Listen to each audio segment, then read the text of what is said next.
Welcome to the knowledge mage viewers. இன்னைக்கு நாங்கள் career guidance அந்த பிளேலிஸ்ட்டில் ஒரு முக்கியமான டாபிக் ஒன்று பார்க்க போகிறேன். அதாவது நீங்கள் ஒரு பேக்அண்ட் டெவலப்பர் ஆகணும்னு சொன்னால் எந்த ரூல்ஸை ஃபாலோ பண்ணணும், அதாவது எந்த பாதையில் போகணுன்றது தான் இன்றைக்கு பார்க்க போகிறேன். அதாவது நீங்கள் ஒரு இடத்துக்கு போக போகிறீங்கன்னு சொன்னால் நீங்கள் ஒரு கையில் ஒரு மேப் எடுத்து நீங்கள் எங்கேருந்து எங்கே போக போகிறீங்க ரெண்டு டிரெக்ஷன்ஸ் எல்லாம் பார்த்து ஒரு ரோட் மேப் வந்து போட்டு வைப்பீங்க.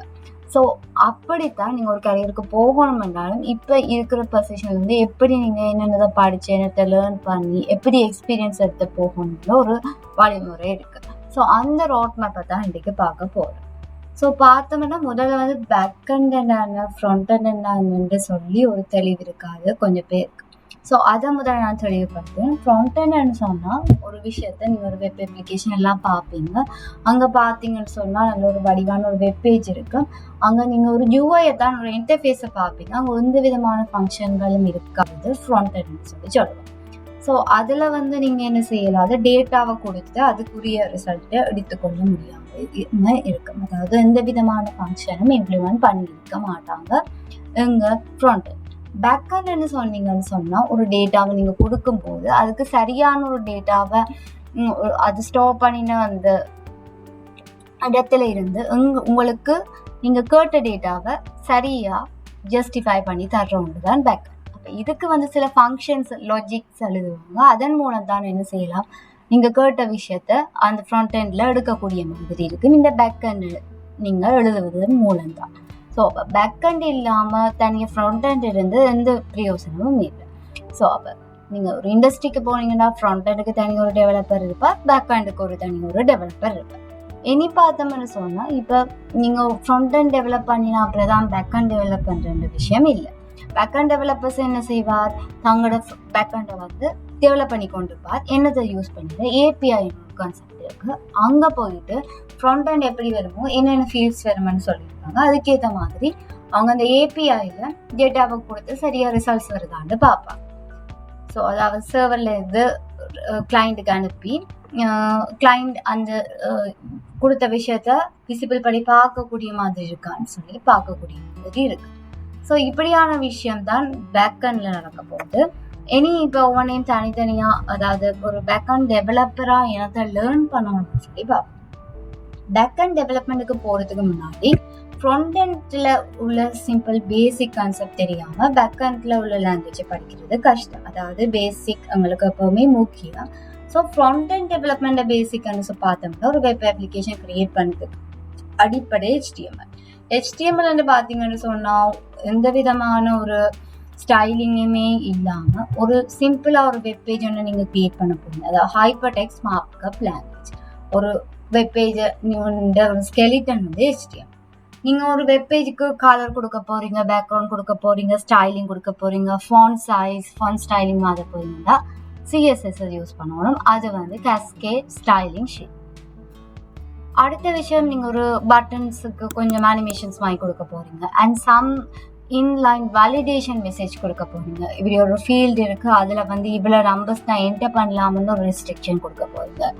அண்ட் யூஸ் நேம் பாஸ்வேர்டும் சரியாக இருந்தால் தான் இப்போ லாக்இன் பண்ணலாம். அப்படியான சின்ன சின்ன இன்லைன் வேலிடேஷன் லாஜிக் எழுதணும்னா ஜாவாஸ்கிரிப்ட் தெரிஞ்சிருக்கும். அப்போ பேசிக்காக ஒரு ஃப்ரண்ட் எண்ட் டெவலப்பருக்கு தெரிஞ்சிருக்க வேண்டிய 3 லாங்குவேஜ் HTML, CSS, ஜாவா. இது 3மே வெப் அப்ளிகேஷன் ப்ரோக்ராமிங் லாங்குவேஜ்னு சொல்லி சொல்லணும். ஸோ இது தெரியாமல் பேக்கண்டுக்குள்ளே போனால் அங்கே அந்த கான்செப்டை படிக்கிறது கஷ்டம். ஸோ இந்த 3 படிச்சுட்டு போனால் உங்களுக்கு ஈஸியாக இருக்குது. அண்ட் இப்போ பார்த்தீங்கன்னு சொன்னால் பேக்கண்டை படிக்கணும்னா நிறைய ப்ரோக்ராமிங் லாங்குவேஜ் இருக்குது. ஸோ அந்த நிறைய ப்ரோக்ராமிங் லாங்குவேஜில் உங்களுக்கு எது தேவைப்படுது, உங்களுக்கு எது ஓகேயோ அதை நீங்கள் பிக்கப் பண்ணி அதில் நீங்கள் படிச்சுட்டு போகிறது நல்லது. இப்போ நாங்கள் என்ன ப்ரோக்ராமிங் லாங்குவேஜ் இந்த பேக்கண்ட் டெவலப்மெண்ட்டுக்கு யூஸ் பண்ணுறதை பார்ப்போம். முதலாவது ஜாவாஸ்கிரிப்ட் அண்ட் பைத்தன் இருக்கு, PHP, Ruby, rust, Java, Golang, இப்படியான லாங்குவேஜ் இருக்கு. இந்த இவ்வளோ லாங்குவேஜுமே என்ன பேக்கண்ட் டெவலப் பண்ணுறதுக்கு யூஸ் பண்ண லாங்குவேஜ். ஸோ இப்போ பார்த்தீங்கன்னு சொன்னால் இப்போ நீங்கள் பேக்கண்ட் டெவலப் பண்ணுறதுக்கு யூஸ் பண்ண லாங்குவேஜ், இதில் நீங்கள் ஏதாவது ஒரு லாங்குவேஜ் படித்து அதை ப்ரிஃபர் பண்ணி அது உங்களுக்கு சூட்டபிளோ அதை நீங்கள் படித்து வச்சுருக்கீங்க.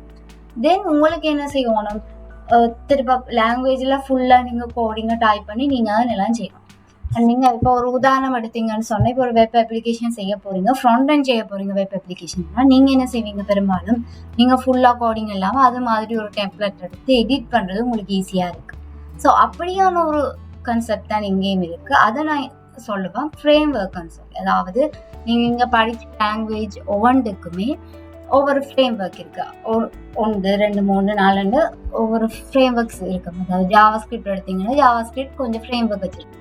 ஃப்ரேம் ஒர்க்னு சொன்னால் ஈஸியாக நீங்கள் அந்த கோடிங்கை ஹேண்டில் பண்ணுறதுக்காக அவங்க சில ஃபங்க்ஷன்ஸ் எல்லாம் எழுதி வச்சிருப்பாங்க ஒரு டெம்ப்ளேட் மாதிரி. ஸோ அதை நீங்கள் என்ன செய்யலாம், இருக்கிறதையும் யூஸ் பண்ணி அதுக்குள்ள அடிஷனலாக உங்களுக்கு தேவையானதை இம்ப்ளிமெண்ட் பண்ணி அந்த கோடிங்கை நீங்கள் மெருகேற்றி கொண்டு போகலாம். ஸோ அப்படியான ஃப்ரேம் ஒர்க்ஸை தான் பார்க்க போகிறோம். முதலாவது வந்து ஜாவா ஸ்கிரிப்ட் ஃப்ரேம் ஒர்க்கை பார்ப்போம். ஜாவா ஸ்கிரிப்ட் ஃப்ரேம் ஒர்க்கை பார்த்தோம்னா Node.js தேவை. இப்போ கூடுதலாக பார்த்தீங்கன்னா இப்போ எல்லாருமே டேட்டாபேஸை பார்த்தீங்கன்னா கூட வந்து MongoDB யூஸ் பண்ணுவாங்க அண்ட் வந்து ஃப்ரீ ஃபயர் ஸ்பேஸ் வந்து யூஸ் பண்ணுவாங்க. அவங்க எல்லாருமே Node.jsஐயும் டெனோவையும் கூட யூஸ் பண்ணி இருப்பாங்க.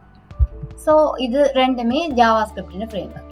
அண்ட் Node.jsக்கே இப்போ தனியாக ஒரு லாங்குவேஜாக அவங்க கன்சிடர் பண்ணி அது இந்த Node.jsஏ கொஞ்சம் ஃப்ரேம் ஒர்க்ஸை வந்து ப்ரொவைட் பண்ணும். அது என்னென்னு பார்த்தோம்னா Express.js, Nest.js, Plastify, Sales Happy, Restify, அந்த ஃப்ரேம் ஒர்க்ஸ். அண்ட் பைத்தனை பார்த்தீங்கன்னு சொன்னால் பைத்தனும் கொஞ்சம் ஃப்ரேம் ஒர்க் வச்சிருக்கு. Django, flask. சில அட்மின் டேஷ்போர்ட்ஸை பார்த்தீங்கன்னா அதெல்லாம் கூட பைத்தன் டிஜாங்கோவில் தான் அவங்க செய்திருப்பாங்க. ஸோ பைத்தனை நீங்கள் சூஸ் பண்ணீங்கன்னா இந்த 2 ஃப்ரேம் ஒர்க்கில் ஏதாவது ஒரு ஃப்ரேம் ஒர்க்கை நீங்கள் படிச்சிருக்க வேணும். அண்ட் PHP என்று பார்த்தீங்கன்னா PHP ஃப்ரேம் ஒர்க்குன்னு எல்லாரும் சிம்பிள். ஸோ PHPயை நீங்கள் சூஸ் பண்ண போகிறீங்கன்னா இந்த 2 ஃப்ரேம் ஒர்க்கில் ஏதாவது ஒரு ஃப்ரேம் ஒர்க் தெரிஞ்சிருக்கிறது நல்லது. அண்ட் ரூபின்னு சொன்னால் ரெயில்ஸ் அண்ட் சின்டரோ. அண்ட் ஜாவான்னு சொன்னால் ஜாவாவில் நீங்கள் படிச்சிருக்க வேண்டிய ஃப்ரேம் ஒர்க் ஸ்ப்ரிங் அல்லது Google web toolkit. And rust லாங்குவேஜில் ராக்கெட் RS அண்ட் கோனில் எடுத்த ஜின் என்ற ஃப்ரேம். ஸோ அப்போ நீங்கள் ஏதாவது ஒரு லாங்குவேஜில் நீங்கள் படித்து அதில் தான் நீங்கள் பேக்அண்ட் டெவலப்மெண்ட் செய்ய போகிறீங்க. பைத்தன்னு சொன்னால் பைத்தனில் ஏதாவது ஒரு ஃப்ரேம் ஒர்க் உங்களுக்கு தெரிஞ்சிருக்கணும். ஃப்ளாஸ்க் அல்லது டிஜாங்கோவில் ஏதாவது ஒன்று தெரிஞ்சிருக்கும். நீங்கள் இப்போ PHPனா லாராவில் எல்லாத்துக்காவது இந்த நீங்கள் PHP ரிலேட்டட் ஃப்ரேம் ஒர்க் தெரிஞ்சிருக்கும். So Java related frame work தெரிஞ்சிருக்கும். ஸோ அது முக்கியமான ஒரு கான்செப்ட். அப்போ நீங்கள் என்ன செய்யணும், ஒரு லாங்குவேஜை பிக் பண்ணணும் அண்ட் எந்த ஃப்ரேம் ஒர்க்கை படிக்க போகிறீங்கன்றதை ஃபிக்ஸ் பண்ணி வச்சுருக்கோம். ஆனால் இதை தவிர்த்து லாங்குவேஜ் ஃப்ரேம் ஒர்க் தவிர்த்து என்ன கான்செப்ட் நீங்கள் ஒரு பேக்அண்ட் டெவலப்பர் ஆகிறதுக்கு படிக்கணும்னு சொன்னால் ப்ரோட்டோகால்ஸ் தெரிஞ்சிருக்கணும். அதாவது உங்களுக்கு ப்ரோட்டோகால்ஸ் விச் மீன்ஸ் நீங்கள் ஒரு URL நீங்கள் லொக்கேட் பண்ணி போக போகிறீங்கன்னா உங்களை கூட்டிகிட்டு போகிறது வந்து அந்த ப்ரோட்டோகால் தான். ஸோ இந்த ப்ரோட்டோகால் உங்களுக்கு வெப் அப்ளிகேஷன் எல்லாத்தையும் நீங்கள் வந்து போய் லொக்கேட் பண்ணி பார்க்குறதுக்கு HTTP அல்லது HTTPS என்ற 2 ப்ரோட்டோகாலை பற்றி நாலேஜ் தெரிஞ்சிருக்கணும். ஆனால் API கான்செப்ட் REST API பற்றி தெரிஞ்சிருக்கும். APIன்னு சொன்னால் உங்களுக்கு வந்து சர்வீஸை தரப்போகிற ஆள் வந்து சர்வர் தான் உங்களுக்கு வெப் அப்ளிகேஷன் டொமைன் உங்களுக்கு தரப்போகிற ரெஸ்பான்ஸர். அப்போ நீங்கள் கிளைண்ட், அப்போ கிளைண்ட் வந்து யூசர் தான் கிளைண்ட். அந்த யூசர் என்ன செய்யணும்னு சொன்னால் சர்வர்கிட்ட வந்து ரிக்வெஸ்ட் பண்ணணும் இந்த வெப் பேஜை எனக்கு ரெஸ்பான்ஸாக தர சொல்லி. ஸோ அப்போ இந்த APIன்றது அதான் 2 அப்ளிகேஷனுக்கு எல்லாம் கம்யூனிகேட் பண்ணி உங்களுக்கு என்ன ரிசல்ட்டை தருது. அதாவது கிளைண்ட் அண்ட் சர்வர்களை கம்யூனிகேட் பண்ணி ரிசல்ட்ஸை தருது. ஸோ அது ரிலேட்டாக படிச்சிருக்கணும். அண்ட் கிராஃப் QL பற்றி தெரிஞ்சிருக்கணும். Web sockets, CORS, Maven architecture and CI/CD சொன்னால் என்னென்னு சொன்னால் உங்களுக்கு கேள்விப்பட்டிருப்பீங்க. அதாவது வந்து நீங்கள் வந்து கோடிங்கை செஞ்சுட்டு ஒரு இடத்துல புஷ் பண்ணி வச்சுருப்பீங்க, இம்ப்ளிமெண்ட் பண்ணி வச்சுருப்பீங்க. அந்த விஷயங்கள் வெர்ஷன் கண்ட்ரோலிங் பற்றி தெரிஞ்சிருக்கோம். அண்ட் சர்வர்லெஸ் சைடை பற்றி தெரிஞ்சிருக்கோம். அண்ட் அடுத்த விஷயம் பார்த்தீங்கன்னு சொன்னால் உங்களுக்கு பேக்கெண்டில் நீங்கள் ஃபங்க்ஷன்ஸ் எல்லாம் உங்களோட ப்ரோக்ராமிங் லாங்குவேஜ் ஃப்ரேம் ஒர்க்கை யூஸ் பண்ணி எழுதினாலும் டேட்டா எல்லாம் ஸ்டோர் ஆகி இருக்கிற இடம் தான் டேட்டா பேஸ். ஸோ அந்த டேட்டா பேஸ்லேருந்து தான் நீங்கள் எடுத்துக்கொண்டு வந்து ஃப்ரண்ட் எண்டுக்கு தர போகிறீங்க பேக்கெண்ட் கோடை யூஸ் பண்ணி. ஸோ அப்போ அந்த டேட்டா பேஸ்லேயும் 2 டைப்ஸ் இருக்குது, SQL, NoSQL. டேபிள் ரிலேட்டடாக நிறைய டேபிள் வைஸாக டேட்டாவை ரெக்கார்ட்ஸாக வச்சுருக்கிறது SQL. அண்ட் NoSQL வந்து பார்த்தீங்கன்னா ஆப்ஜெக்ட்ஸாக டேட்டாவை ஸ்டோர் பண்ணி வச்சுருக்கோம். அண்ட் ஆல்வேஸ் அது ஒரு டாக்குமெண்ட்டாக தான் உங்களுக்கு தரப்போகுது. இங்கே ஒவ்வொரு ரோல இருந்து நீங்கள் எடுப்பீங்க, அங்கே ஒரு டாக்குமெண்ட்டாக தான் NoSQL டேட்டாபேஸ்லேருந்து எடுப்பீங்க. ஸோ SQL டேட்டாபேஸ்னால் நீங்கள் என்னதை யூஸ் பண்ணலாம்னா MySQL, PostgreSQL, SQL Server, SQLite use பண்ணுங்க. நீங்கள் NoSQL யூஸ் பண்ண போகிறீங்கன்னா MongoDBயோ, CouchDBயோ, DynamoDBயோ யூஸ் பண்ணுங்க. ஸோ இப்போ கூட எல்லாருமே வந்து ரியல் டைமில் அப்ளிகேஷன்ஸ் செய்கிறபடினால MongoDB யூஸ் பண்ணுவாங்க. அது வந்து நிறைய ஸ்டோரேஜ் கூட அனுப்படியாக இப்போ ப்ரொஃபஷனலாக MongoDB தான் கூட யூஸ் பண்ணிகிட்டு இருக்காங்க. ஆஸ் வெல் இப்போ வந்து SQL சர்வர்ஸையும் யூஸ் பண்ணுறாங்க. ஆனால் அதை தவிர நீங்கள் டேட்டா பேஸை தவிர வேறு படிக்கணும்னா ரெடிஸ், மெம்கேஷ்டை பற்றி படிக்கலாம். அண்ட் வந்து ORM ODM படிக்கணும்னு சொன்னால் மோங்கோஸ், பிரிஸ்மா, ஸ்கியூலைஸ் பற்றி படிக்கலாம். அண்ட் அடுத்த விஷயம் பார்க்கணும்னா இப்போ நீங்கள் ஒரு வெப் பேஜை நீங்கள் டெவலப் பண்ணிட்டீங்கன்னா உங்களுக்கு ஆதென்டிகேஷன் வந்து முக்கியம். யார் அந்த அப்ளிகேஷனை வந்து அக்சஸ் பண்ணிடுறது உங்களுக்கு தெரிஞ்சிருக்கும். சம்டைம்ஸ் வந்து அவங்களுக்குரிய லாக்இன் க்ரெடென்ஷியல் வந்து அவங்க மட்டும்தான் யூஸ் பண்ணணும். அதுக்கு பிறகு என்னவா யூஸ் பண்ணக்கூடாதுன்னா அந்த லாக்இன் க்ரெடென்ஷியலுக்கு ஒரு எக்ஸ்பயர் செஷன் ஒன்று நீங்கள் க்ரியேட் பண்ண வேணும்.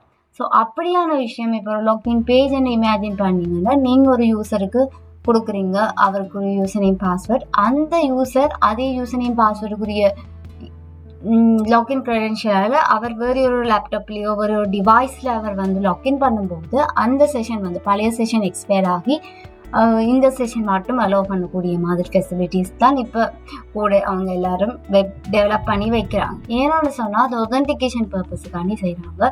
ஸோ இந்த விஷயத்துக்கு நீங்கள் authentication, oath, hashing, rate limiting, reverse proxy, lot balancer பற்றி உங்களுக்கு தெரிஞ்சிருக்கணும். அண்ட் வந்து API கான்செப்டுக்கு அடிஷ்னலாக போஸ்ட்மேன் என்ற டூலும் யூஸ் பண்ணுவாங்க. அண்ட் வந்து ஸ்வகர் யூஸ் பண்ணுவாங்க.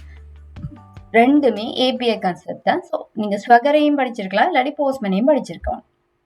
அண்ட் அடுத்தது பார்த்தீங்கன்னு சொன்னால் உங்களுக்கு பேக்கண்ட் டெவலப் பண்ணுறதுக்கு சில விஷயங்கள் தெரிஞ்சாலும் சில பேர் உங்களுக்கு ஃப்ரண்ட் எண்டும் உங்களுக்கு தேவைப்படுற நேரத்தில் நீங்கள் ஃப்ரண்ட் எண்டு படித்து டெவலப் பண்ணி கொண்டிருக்கிறது டெம்ப்ளேட் என்ஜின்ஸை யூஸ் பண்ணலாம். HTML template engines.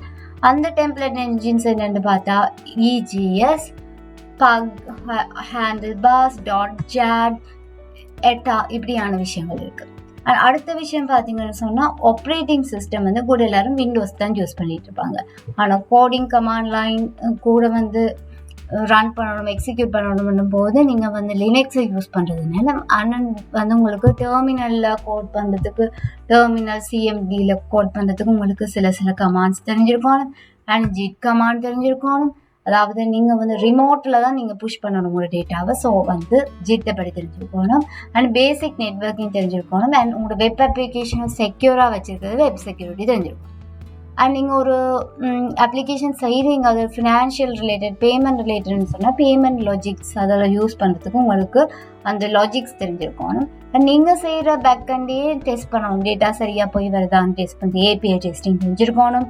ஒவ்வொரு யூனிட் டெஸ்டிங் இப்படியான டெஸ்டிங் ரிலேட்டடும் உங்களுக்கு தெரிஞ்சிருக்க வேணும். அண்ட் அடுத்த விஷயம் வந்து நீங்கள் பேக்கண்ட் டெவலப் பண்ணி போட்டு விடையில அதை அவங்கள டிப்ளாய் பண்ணணும். ஸோ எப்படி டிப்ளாய் பண்ணலாம் சர்வர்லன்னு சொல்லி பார்த்தா சில ஆப்ஷன்ஸ் இருக்குது. Google Cloud, Digital Ocean, AWS, Azure, Heroku, Linode இந்த 6லையும் நீங்கள் ஏதாவது ஒன்றில் உங்களுக்கு சூட்டபிளானதில் டிப்ளாய் பண்ணி கொள்ளலாம்.